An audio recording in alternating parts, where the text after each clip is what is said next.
bulan Maret, perhotelan, kemudian semua properti pariwisata lah ya, kemudian retail, karena adanya PSBB, kemudian komersial seperti ruko, bahkan perkantoran juga kan sekarang lagi tutup semua.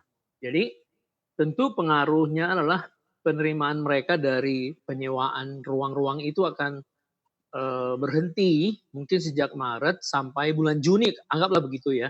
Jadi kan 3 bulan. Nah kalau 3 bulan kan seperempat tahun. Berarti kalau dilihat secara umum, ya penurunan properti tahun ini bisa antara 30-50%.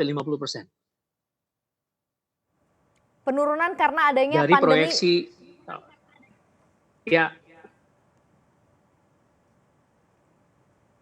Oke, berarti kalau gitu tidak akan sampai ke level 8-9% sesuai dengan apa yang disampaikan oleh Ray begitu ya kan, semua diprediksi katanya kalau untuk residensial saja kan akan berada di range itu begitu ya. Kira-kira tadi yang Anda sempat masukkan COVID-19 ini akan seperti apa nanti Pak Ian? Ya, tapi baik, Mbak. Itu kan kalau ekonominya normal, misalnya 5,5%, 5,3 ya. Nah, jadi biasanya menurut pengalaman ada namanya indeks growth elasticity properti. Kalau PDB-nya 5,5%, memang kemungkinan 7% bisa properti itu bisa tumbuh sampai 7%, terutama perumahan. Tapi kalau dengan kondisi PDB-nya sekarang, dengan adanya COVID ini kan belum ada yang berani meramalkan. Bahkan pemerintah melalui Menteri Keuangan sudah pernah mengatakan bahwa dalam kondisi terburuk pertumbuhan PDB Indonesia bisa minus gitu. Nah, jadi kalau minus dia berarti hampir sama dengan tahun 98 karena kita minus 13,7 ya.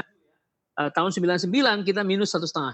Nah, kalau dibandingkan dengan kondisi itu, maka ya memang pertumbuhan properti itu bisa minus juga kalau mengikuti apa yang dikatakan oleh Menteri Keuangan. Namun saya melihat tidak separah itu ya. Artinya PDB Indonesia itu masih bisa tumbuh antara 2 sampai 2,5%. Artinya berarti kan terpotong 50% dari proyeksi pemerintah 5% kan. Nah, oleh karenanya pertumbuhan properti kalau dengan 2,5% sampai 3% katakanlah PDB, maka pertumbuhan properti itu bisa terpotong setengah, jadi 3,5 sampai 4% jadinya. Jauh dari level target 8-9% itu ya. Kalau dilihat dari posisinya mana yang paling akan sangat cukup terpukul nih Pak Ian? Kan ada beberapa sektor dari properti ya, residensial, kita tahu high res, kemudian juga landed house, terus beberapa juga tadi yang sudah sempat katakan juga hotel begitu ya, dan juga tenan-tenan untuk perkantoran begitu. Mana yang akan cukup banyak mendapatkan tekanan yang cukup besar?